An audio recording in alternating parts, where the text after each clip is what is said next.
All right, I'm going to do my best with this one, but this one is dense. Chapter 3, it is this meeting, and lots happens in this. Not so much that lots is actually happening in terms of action and things, but there is a lot of exposition, and there are a lot of details that come from this chapter. So I'm going to try to do my best to gather some of the big ones. Now, let's see. We go to this, we're with the Rivi people, and these are the people without cities. They don't build walls. They're kind of nomadic, I guess. They have their cattle with them, and we know that Tattersail was reborn amongst them. Now, we have this reference from before in one of these paragraphs. References a couple times. You know, we've had the land needing to heal from the prologue. We know from the last chapter, chapter 2, that the land was being corrupted from this cancerous, crippled god. And now it says that yet the land was slow to heal. And this, oh man, I'm realizing now that saying it out loud is way different than just reading it. The Maibi, which is kind of like a matriarch for this Rivi clan, I think. And she's looking at this child who is growing up and has kind of this parasite sort of relationship with this woman who used to just be 20 years old or so, or younger, beautiful, had all these suitors that would want to marry her. They would set down the half braids of grass, which in front of her tent, which kind of was like a gesture of betrothal or courting or whatnot. But now she is this vessel from which the child is growing. And for every, she's growing, this child is growing abnormally quick. In 6 months, she has become, like a 10-year-old, basically. And in that moment, this woman has become like an old lady, old without wisdom, weathered without the gift of years. Yet I am expected to guide this child. She's kind of this person's, not owner, but, her guardian. This creature who gains a season with everyone that I lose, for whom weaning will mean my death. She'll probably be dead soon. And that's just a part of either their race or their customs or whatever the case. She is this chosen vessel for this child. And it would be hard not to have some resentment. And you can tell that she's battling this. And it looks like even the child doesn't especially understand it, even though this child is playing and growing with wisdom, growing quickly with wisdom. You can see it behind her eyes, this child who just has so much. She has a host of spirits kind of behind there. And I highlighted this part. It says, as she's watching this child, and sorry, this lady who's getting really old, her father's gone. I believe her sister's gone. She misses them both deeply, yet understood how their deaths and her own defiance of accepting a man's touch had together conspired to make her the ideal choice in the eyes of the host of spirits. Which is odd. It is like she's been chosen for this role. An untethered vessel. A vessel in which to place two shattered souls, one beyond death and the other held back from death through ancient sorceries. This kind of, anyway, we'll get into that. Two identities braided together, an unnatural child in this child here. And a black-skinned woman comes up to stand beside the Rivi and is also watching. And she is a Tistandi, so one of these from, like the moon spawn, like Alamander Rake, and also watching the child and saying, "Oh, she's deceptive, isn't she?" And a little bit freaky. They're a little freaked out by this girl. She's unnatural. And they recognize that Calor, remember Calor from the prologue, this king cursed Calor who has 3 curses on him. Calor renews his assault, so he's still back at it, doing stuff. The Maibi stiffened, this guardian. She looked up at the Tistandi. And has there been a change, Corlat? I think Corlat is Alamander's Rake number 2, right? Brood remains steadfast. If he has doubts, he hides them well. Yet, this is maybe talking now, yet his need for the Rivi and our herds outweigh them still. It is hoped, Corlat ventured, that the Malazans will possess more knowledge of the child's origins. So even they aren't exactly sure what's up with this, I'll call it an unnatural union, because that's what they say. I know Calor, I don't want to jump to that. Very interesting, though, right? So hopefully the Malazans will know more. You must make Brood understand, Corlat, that what the 2 souls once were is nothing to what they become. She was created within the influence of a Talan Imass. Its timeless warren became the binding threads. The child belongs to the Talan Imass. She may well contain the souls of 2 Malazan mages, but she is now soul taken. And more, this girl is a bone caster.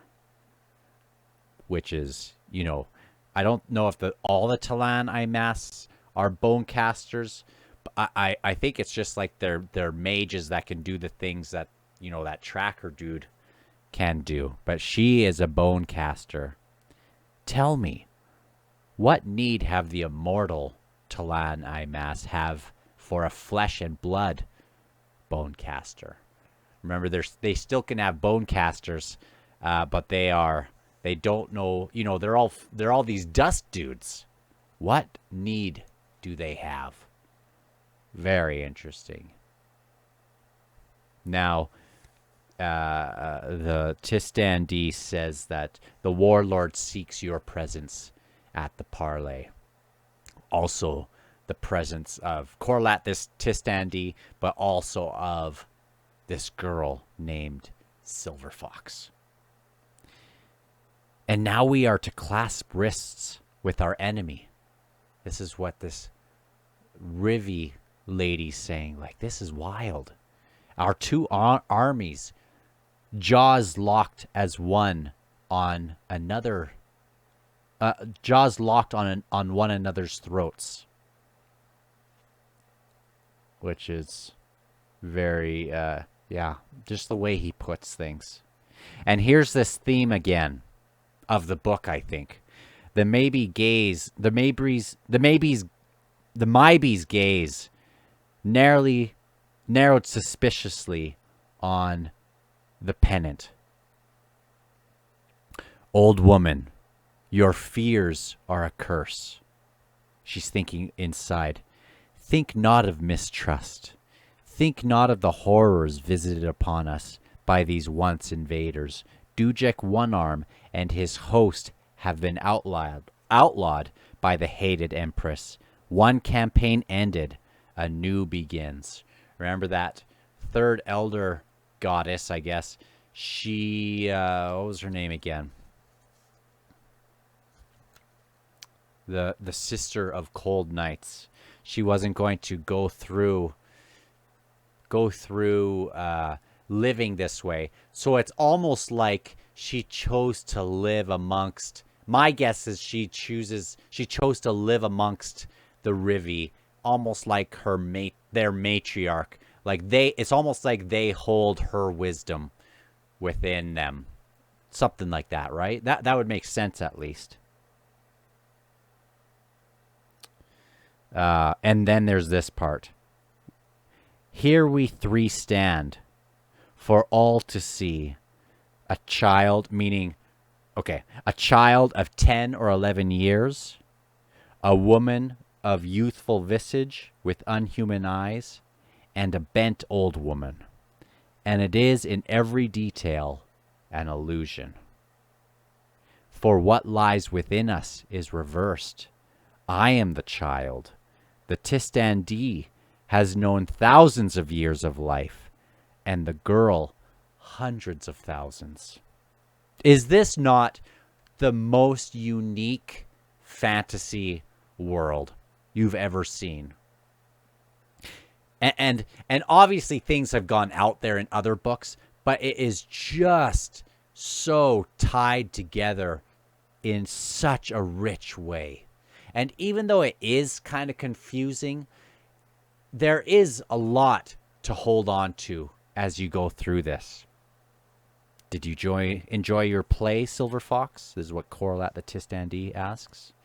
So this is where, this young girl, what is she going to become in another 6 months or 10 years? And they go towards this meeting.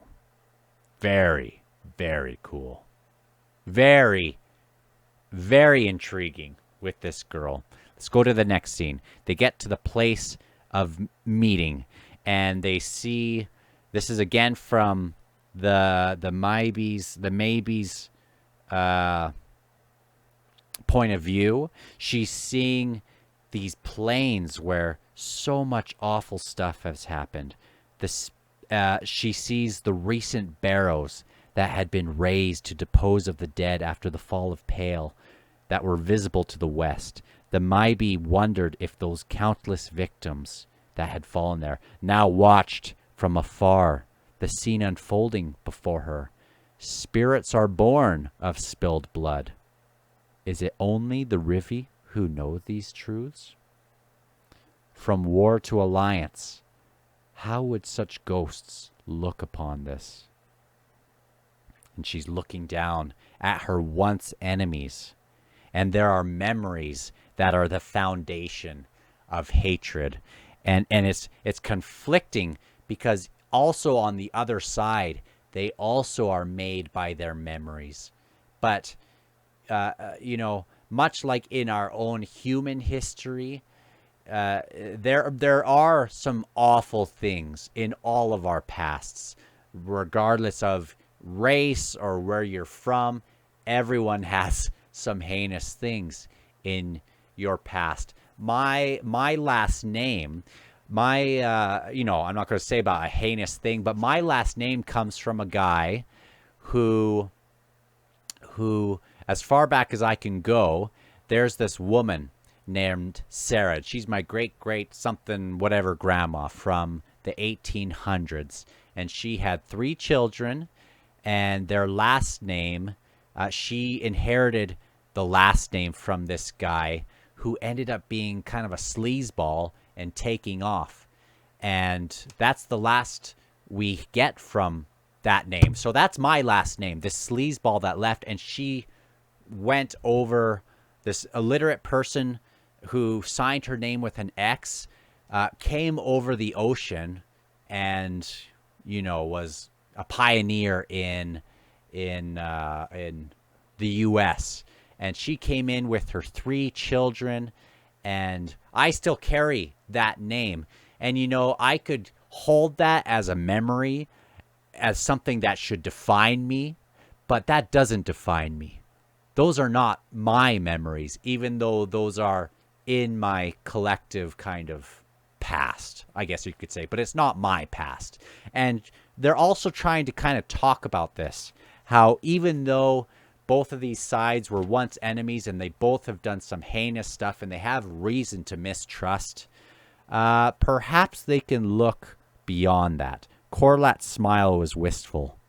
Experiences are the same across the breadth of time among all who possess memories. Whether an individual of a people, life's lessons are always the same lessons. I love history, by the way. I'm a history buff. If I'm not reading fantasy and stuff is quite new. I love our human history.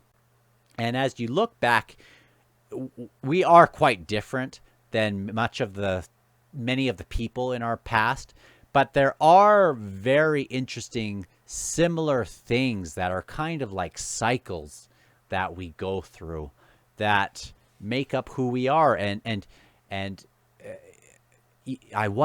just wonder, we have certain natures that come back. And anyway, I don't want to go on a big tangent here. Even among the Talanai mass, is this what you are telling us, child? She's telling this. Oh yeah, this is Silver Fox is the one kind of imparting this wisdom to them there. She shrugged. In all that is to come, this is this girl. Think on forgiveness. Hold on to it. Hold to it. But know, too, that it must not always be given freely. This is a smart book, by the way. This isn't just a fantasy book. This writer he has some powerful themes in this book. Sometimes forgiveness must be denied. Silence followed. And this maybe I wish she had a name. I want to know what her name is. Let me just see if I can find that. Because that I want to call her something else, because I'm struggling with that name. If I can't find it just here very quickly, I'll just move on. But very cool, don't you think, these themes in this book? That's got to be a big reason why people actually like this.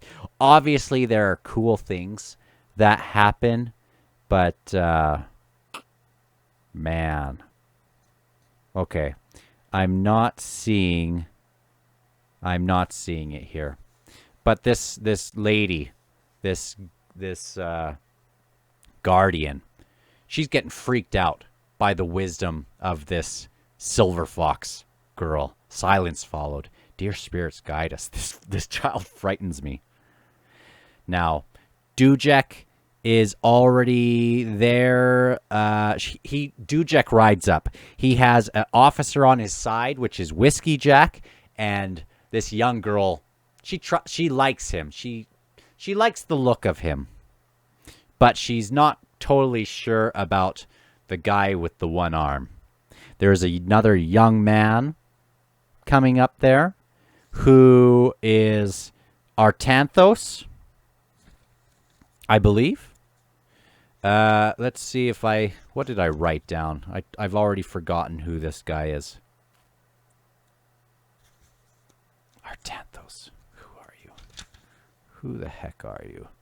Yeah, he's the standard bearer, but we are going to find out. I already forgot. So that's why I can't do a summary without having the book in front of me, because I've already forgotten, but we'll get there.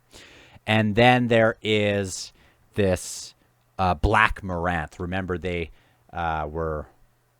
I don't even know. I don't even remember. But weren't they... I don't even know.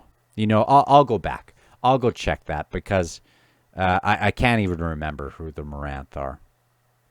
Should I just check that right now?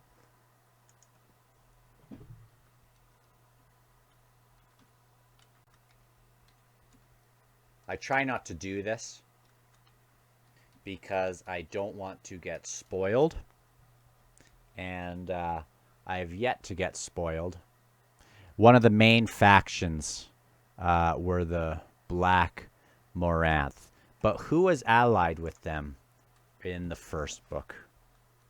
I thought it was Kaladin Brood.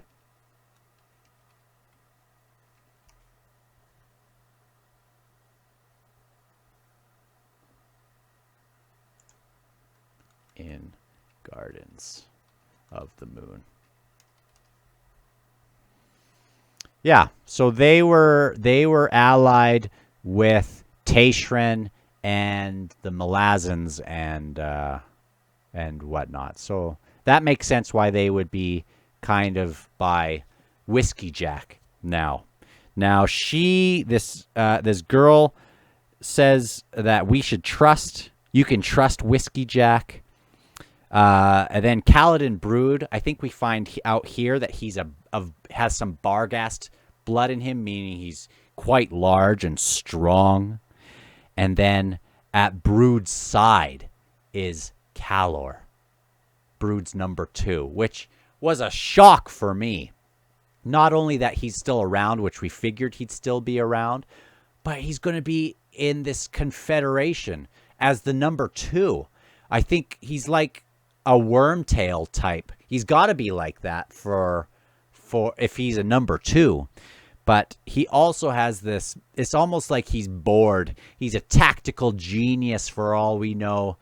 And he's just bored by the whole thing. He's been around for a long time.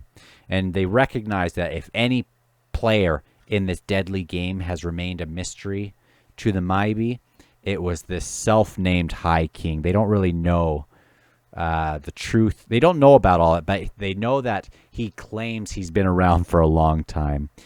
And they know that there's a hatred that Calor has for Silver Fox, which makes me wonder also, since Silver Fox has a couple spirits in her, she has, as far as we know in this scene, we find that Tattersail is a part of Silver Fox. We knew that already, or we assumed that. And also this Nightgale or Nightblade, one of the two. But also, what other ones might be looming inside? Is this Elder Goddess a part of it? I mean, I don't know. But he has a hatred for Silver Fox. A hatred bred of fear. Perhaps a knowledge that the man alone possessed and was unwilling to share with anyone. And the reason that, and there's another person here. Artanthos, this standard bearer, Silver Fox can kind of read people.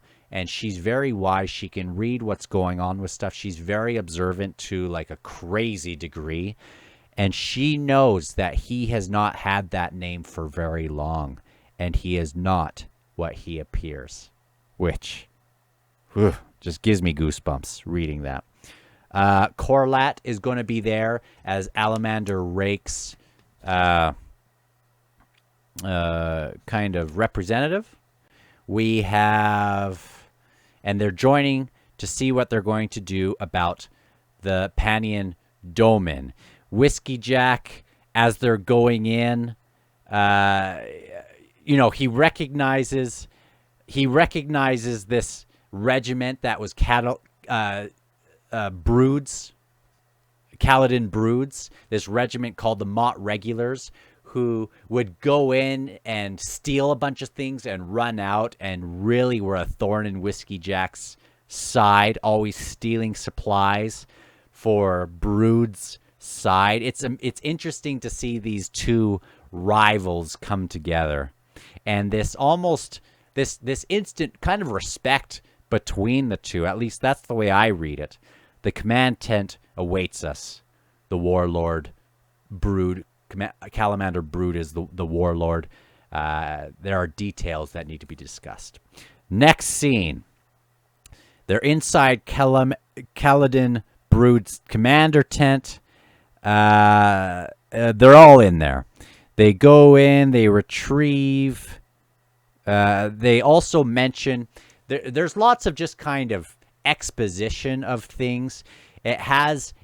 It kind of highlights the difference between the Tistandi from the Rivi, where the Rivi will really respect the dead because they know that their spirit's still bound to it, and they're very much shamanistic as far as we can tell. The Tistandi will let people die and they just will let them rot. Even the Tistandi will fall and the Rivi will go and kind of give them their proper send off. Treat them with respect, and it just shows this difference between them.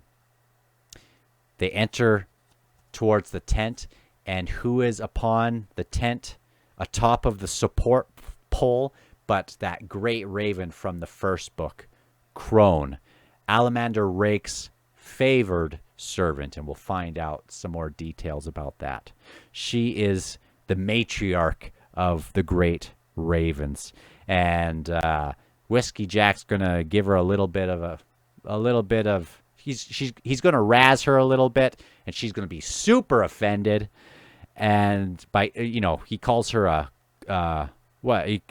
bird or a crow, and that's super offensive. Kaladin Brood asks if they have a bird muzzle for her. She says she'll be good.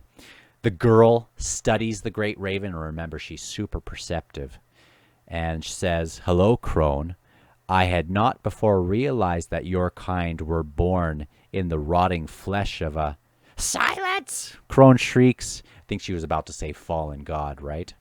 "Such knowledge should never be spoken."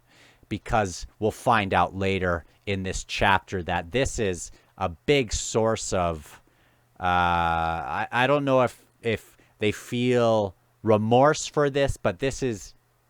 They're the source of why they are who they are, these great ravens, is not something they want gotten out to everyone. And this girl in this council, I shouldn't even call her a girl, this wise lady of several 100,000 years, she's going to open her mouth a little too much as she sees things going on. She will see when negotiations are going on, she'll kind of jump in and say what she sees is happening and kind of ruin people's plans a little bit, which kind of gets her in trouble. And it even says that her revelations will be her undoing eventually, and she's going to need some major protectors. As they go into this tent, Whiskey Jack sees that table that he recognized and shakes his head and is kind of smiling like, "Are you kidding me?" And it's this mangy old, or not mangy, but this old, really kind of poorly put together, heavy block table. And Brood says, "Yeah, it's not much to look at, but it has served us well." He says, "Because I know who built that. It was Fiddler and Hedge. We were having this card game, and they put it together. And when we were gone on probably one of your, something happened. And when we were gone for a second, your flippin' Mott dudes came and stole this table." And that's funny. A donation from the Mott regulars. He says he can give it back, but Whiskey Jack says it's fine. I thought that was funny. Silver Fox calls Whiskey Jack Uncle Whiskey Jack, which is like showing that kind of familiarity. Something like a sense of familiarity. Realization dawned upon Mybe. Of course, he knows nothing about her, about what she is. Yet she called him uncle. He knows not the child, but the woman she once was. Now they get out this map of the Panian Domain, and they can see, because of the crows have gone out, and they have been able to see where they are all stationed. And they are getting ready to take over this Kapustan. And this is so interesting. There's just more and more and more things to hold on to. They are ready to go across this river. And if they go across this river, it'll be kind of bad news. So they're kind of wanting to stop that, but they're going to discuss Kapustan, that has its own things to deal with. There's a prince there that has a coalition of high priests. Oh, no, there's two things happening. So the Panian Domin are going to go try to fight this city and take it over. That is already going through their own kind of struggle, and they're already split.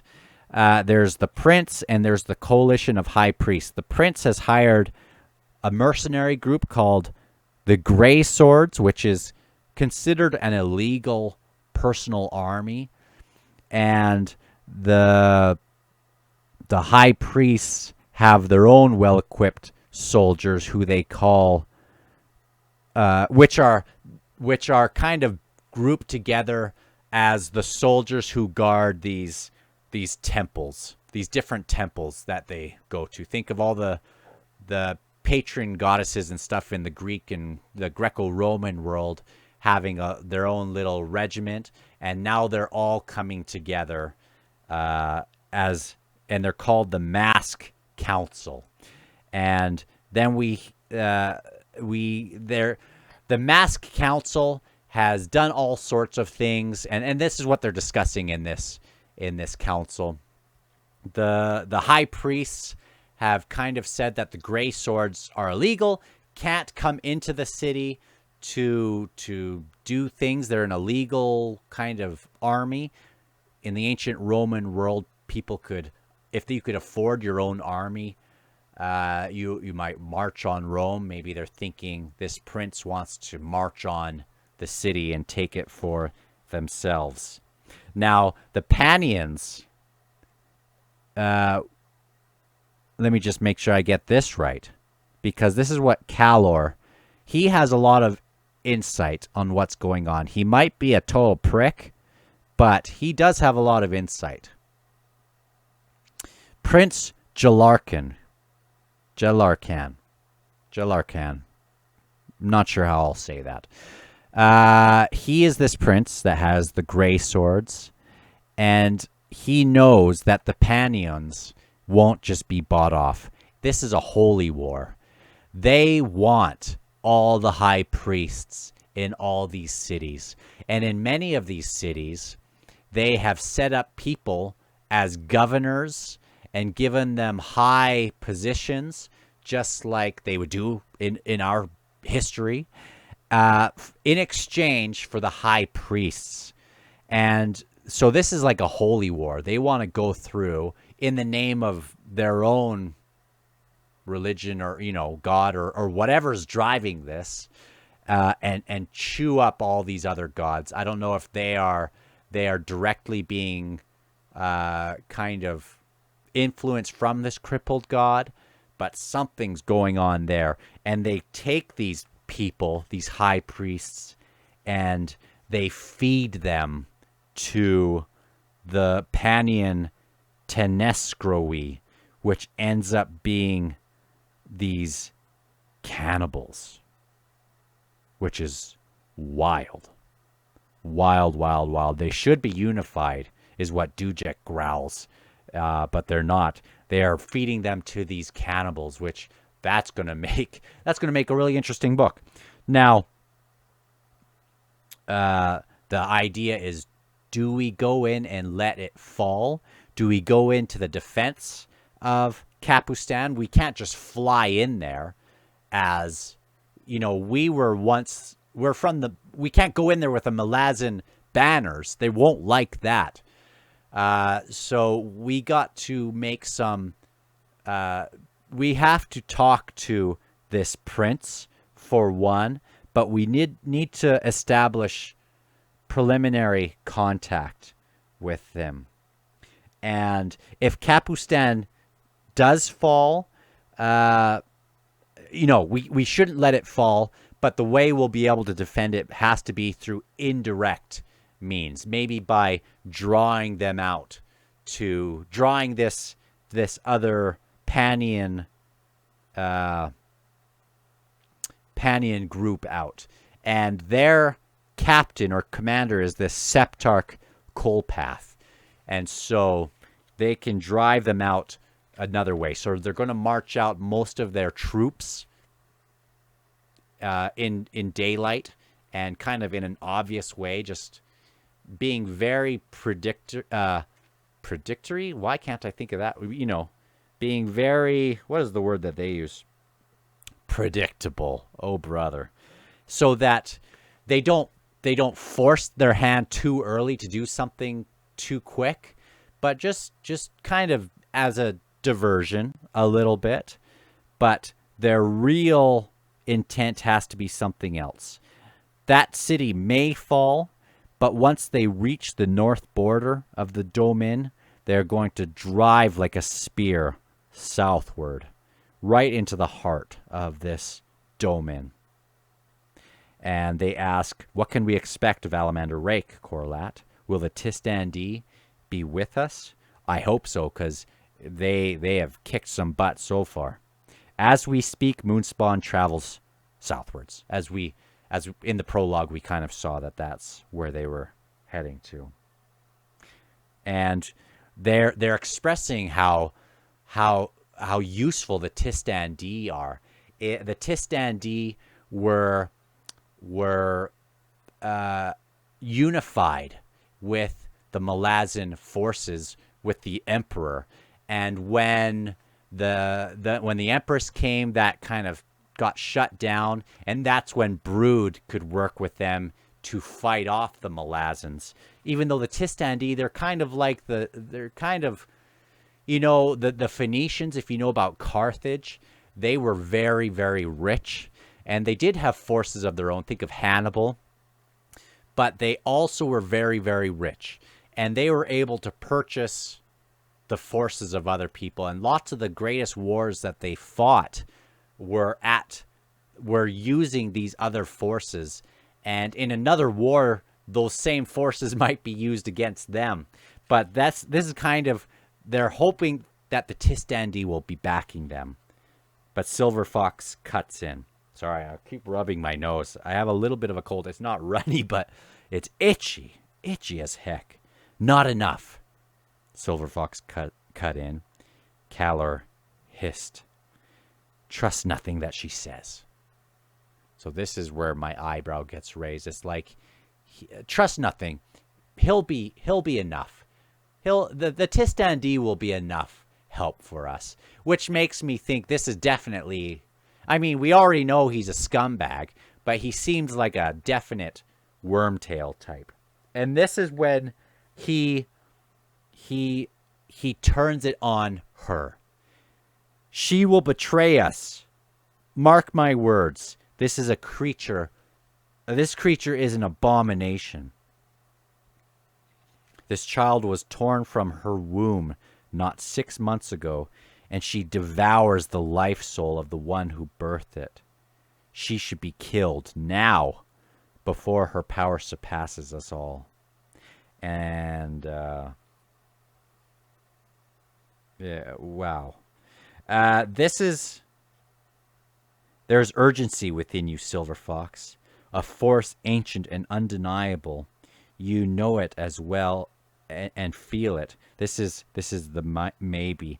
And this is the first time this child understood that she's kind of being a leech or a parasite to this woman, and does feel emotions for her. Even though she's super wise, she is a child still. She still has to be taught things.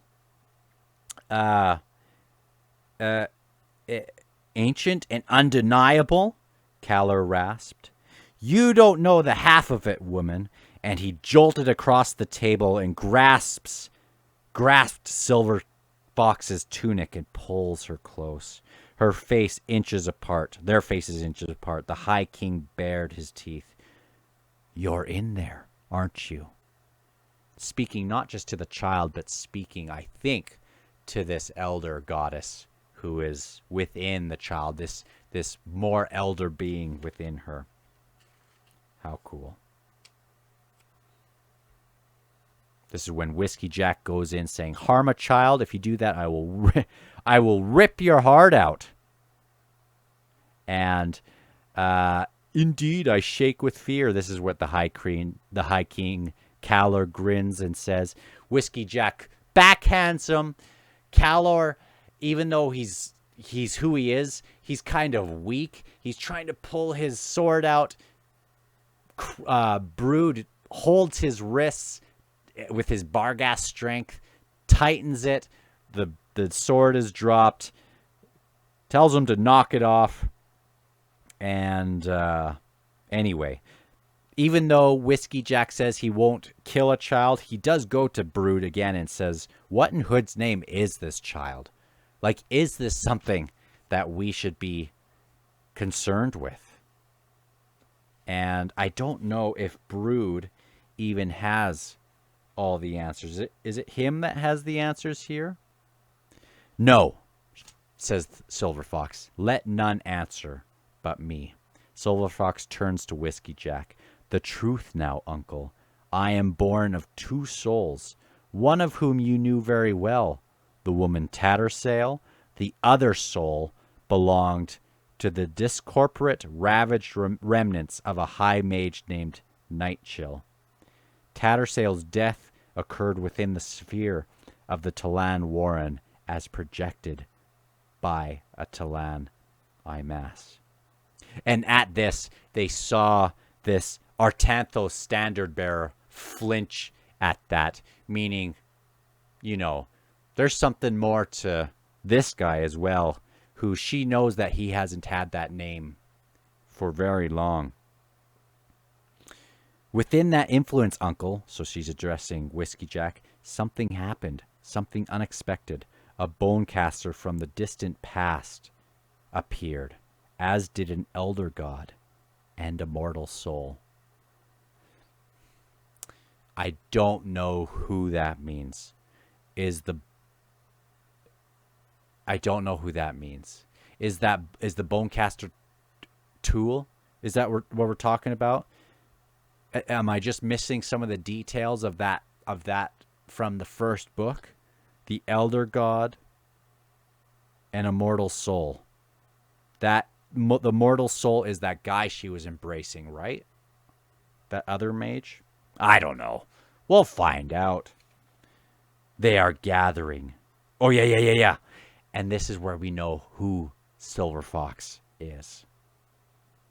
I was born in two places at once, among the Rivi in this world and into the hands of the Bonecaster in the Talan Warren. My future belongs to the Talan Imass. She spins around suddenly to Corlat. They are gathering, meaning the Talan Imass. Remember, they scattered. They did this thing so that they could travel over glaciers. And I think from that point, they've been scattered. So it's been a long time. But they are now gathering. Her birth, you will need their power. The Talan Imass are coming back. Unholy conjoining, Calor rasped. Gathering, the Tistandi repeats. Why? To what end? That is for me to decide, for I exist to command them. Tattersail is going to be the commander of the Talan Imass. That is awesome. And they are the ones who are going to turn the tide, right? We're going to get more tools. Those who are coming, they are coming. At this, Whiskey Jack's mind is just reeling. Thoughts spinning. Can they trust the Talan Imass? There's paranoia. And they find out that this is Tattersail. He recognizes that this is Paran's former lover for a time. What will he make of Silver Fox? Is it even okay for him to meet with her? She says, I've already met with him. He looks at this guardian, this Mybe guardian, maybe. Sorrow floods him. The gods were cruel indeed. He recognized that she probably won't even be around in a year or two. Where do I place my faith in all this? Calor, who fears Silver Fox and fears this gathering, he calls her an abomination. He is a nightmare. But is this so bad that this is happening? That's what, you never can quite tell. Remember, this happened in the first book. We saw Alamander Rake. He seemed like a bad mofo, and he is, but we thought he was dark in the sense that he's evil, and it's not quite, it doesn't seem that way. At least to me, unless I'm missing something. Do you trust in this evil king who made a throne of his burnt slaves?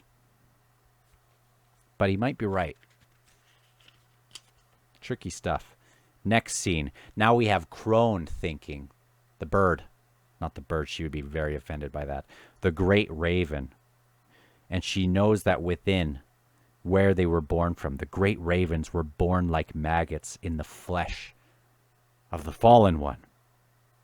And that will damn us if anyone finds out. But wait, have we not been honorable guardians of the crippled god? Isn't that amazing? Even though they are tied to this fallen one, who I think that confirms that the fallen one is the crippled god, right? That they have eaten his flesh and they have dispersed they have dispersed and spread him apart in that way, but they still have a part of him. Think of, I hate to do this again, but think of each of them being like a Horcrux to the crippled god. What if they all want to turn on the great ravens? Is that why Alamander Rake has Crone close? The Malazan Empire had made use of the Talanai mass. I had mentioned this. And their tens of thousands of warriors now just scattered to dust. Tens of thousands. But they've been called. There's a gathering. And this surprised me. There's another thing that we find out.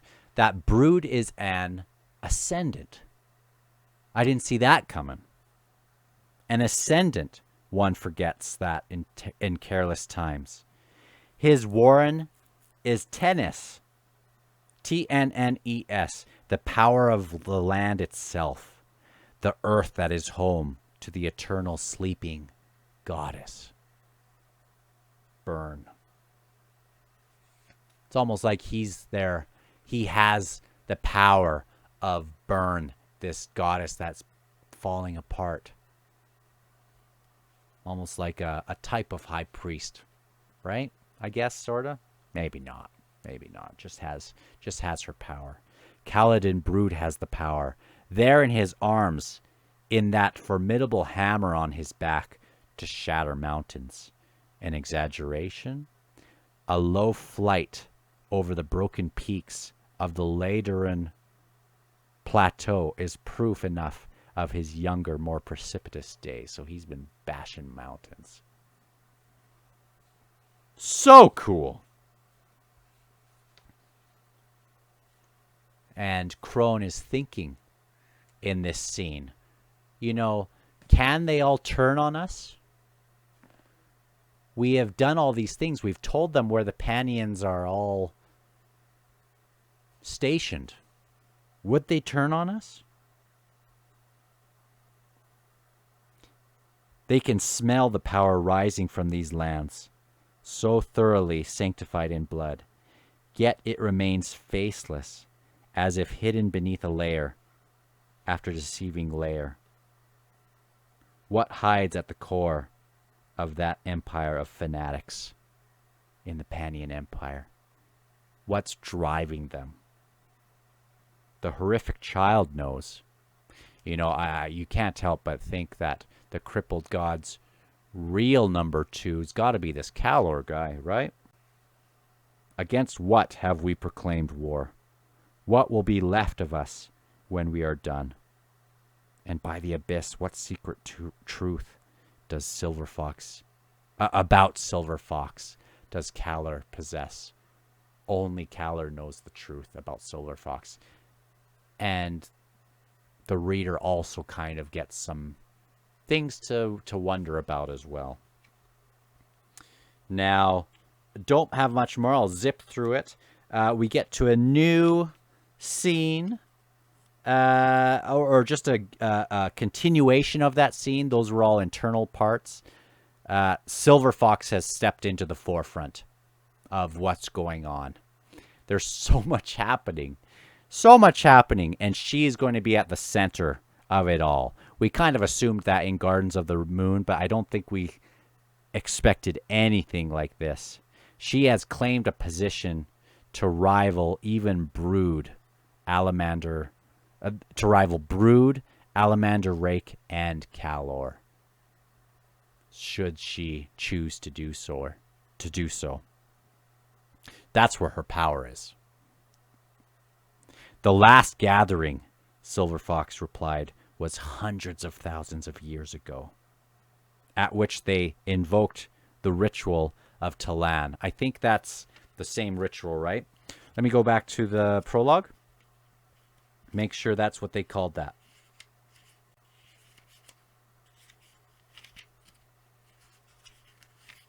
It's getting hot in here. Must be getting excited about... Oh, I'm in chapter 1. The summoners... Oh, no. This is where What's-Her-Face is talking to Bone Boy. Right? And she says it's just madness that they did that. Man, I am... Okay, here we go. The ritual of Talan awaits us. So that's what made them immortal and then all scattered. How cool. The life force of an entire people are bound in the name of this holy war.